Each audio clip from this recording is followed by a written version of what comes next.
حاجتين بيوقفوك ويشلوك وقادرين لو انت معرفتهمش يضيعوا كل حاجة انت بتبنيها وتلاقي ايامك بتعدي عليك من غير ما تعرف هي بتروح فين. وحاجتين تانيين قادر تستخدمهم كأدوات تحافظ بيهم او تحارب بيهم الحاجتين اللي بيوقفوك. تعال معايا. اتكلمت معاك عن المقدرة وعن المعرفة ووصلنا انه المعرفة اهم من المقدرة، لانه المقدرة بيتم التحكم فيها عن طريق المعرفة، وإنه المعرفة هي اللي بتخليك تقول على حسب الأولويات أنا هتحرك إزاي وهعمل إيه وهستخدم قدرتي بشكل وبمقدار قد إيه. بس علشان تبني معرفة كويسة يا صديقي لابد إنك تبقى فاهم الحاجات اللي بتوقفك عن بناء المعرفة. حاجتين دايما بيوقفوك. الحاجة التانية في العادي بتسمعها حوالينا وما بتسمعش تقريبا غيرها في بعض المجتمعات. الحاجة الأولانية هي الخوف، ومظاهر الخوف هكلمك فيها عن حاجتين. الحاجة الأولى في الخوف هي سعيك ورا إنك المفروض تمشي، المجتمع قالك امشي بس امشي بس، فالجملة اللي دايما تسمعها امشي بس وهنفكر بعدين. مدفوع بإيه؟ مدفوع بخوفه، مش الهرم.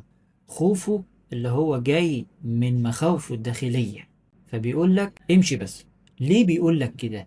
لأنه ببساطة هو المشي بالنسبة له هو الضمانة إنه قد يكون ما بيعملش حاجة غلط، أو هو الحاجز اللي يستخبى وراه ويقول والله يا جماعة أنا كنت ببذل مجهود. أنا النهاردة بقول لك إيه؟ أقف، بلاش تبقى متساق بالخوف. الخوف هيخليك بتحارب طواحين الهوا. مش كترة المشي هي اللي هتوصلك لحتة، بالعكس. المشي على التريدميل ما بيوصلكش في أي حتة، بتحرق كالوريز وخلاص، واقف مكانك متروحش أي مكان. بالعكس ده أنت بتقطع مسافات في نفس المكان. اتنين في الخوف، اوعى تقف احسن يسبقوك. ممكن تقول لي مين اللي هيسبقوك؟ مين دول؟ ورايحين فين؟ احنا كلنا رايحين فين؟ وبنجري ليه؟ ولا بنعمل ايه؟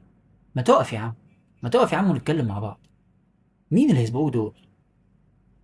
وهل هم كلهم رايحين في نفس الحتة اللي انت رايحها؟ ولا انت رايح معاهم ولا احنا رايحين مع الرايحين؟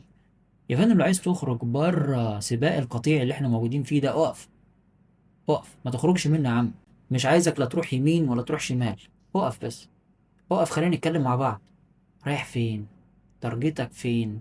عايز ايه؟ بلاش تبقى مسحوب، هو مش صراع طاقة هو ويلا بينا نبذل طاقة، يعني مش كده. هي مش عجلة فكل ما نبدل هنولد طاقة. لا، اقف. محدش هيسبقك، محدش هيسبقك، ومحدش عارف انت رايح فين. واقول لك على حاجة، محدش مهتم بالمكان اللي انت رايح فيه. انت اكتر واحد مهتم بالمكان اللي انت رايح فيه. اقف من فضلك خلينا نتكلم مع بعض. الحاجة التانية بقى في المحور الكبير، المقارنات. في العادي زي ما قلت لك هتبقى ما بتسمعش أي حاجة غير المقارنات. بيعملوا إيه؟ بيقارنوك بمين؟ أهو أي بني آدم وخلاص. والمنطق في ساعتها إنه إحنا يعني قارناك بكائن حي آخر، ما هو بني آدم زيه زيك مش عنده نفس اللي عندك، أمال أنت ليه ما وصلتش للي هو وصل له؟ بس أقف، تعال. لا يا فندم، ما هوش نفس البني آدم والله، ولا عنده نفس اللي عندي ولا عندي نفس اللي عنده، ولا أنا عايز اللي هو عايزه ولا هو عايز اللي أنا عايزه. لا، وما تقارنيش بحد. وانت ما عندكش ايديال، فهمها كده. ما عندناش ايديال فيها، ربنا ما خلقوش. ربنا ما خلقش الحالة الايديال اللي احنا نتقارن بيها. ما فيش يا فندم. ما حدش يضحك عليك. الحاجة التانية في المقارنات، يا يحكموا عليك يا تحكم انت على الناس عشان تبقى المقارنة سليمة. ما هي المقارنة عشان تقام وتصبح مقارنة لابد فيها من حكم، وإلا مش هتبقى مقارنة. يعني يعني لازم حضرتك تشوف اللي قدامك ده شخص أقل منك أو أزيد منك علشان المقارنة تتعمل. ولكن الحكم بالجملة يا فندم غلط. مفيش. تاني، الفيديو ده احنا ممكن نسميه أصلا مفيش الكلام ده يا فندم. وتعالى أخدك نروح للحاجتين اللي لما انت تفهمهم تتحرك بيهم وتبقى عارف ان دول الأدوات بتاعتك في طريقك، وفي خلال سنة من النهاردة أضمن لك ان انت حياتك تتغير 180 درجة. الحاجة الأولانية، عقليتك. العقليات أنواع. تعال أكلمك كده على عقلية الشخص اللي بيبني، عقلية البنا. عقلية البنا ده عقلية حلوة أوي. البنا بيعمل إيه؟ البنا كل اللي بيعمله أو طريقة تفكيره مبنية على فكرة إنه طوبة جنب طوبة، بيئات بيعمل إيه؟ بيضيف جديد لإيه؟ ناحية إيه؟ ناحية حاجة هو اللي مرتبها. فبيعمل حاجتين: الحاجة الأولانية بيحدد هو عايز يعمل إيه، الحاجة التانية بيشد الخيط عشان يبقى عارف الجودة بتاعة البنى اللي هو بيعمله شكلها إيه.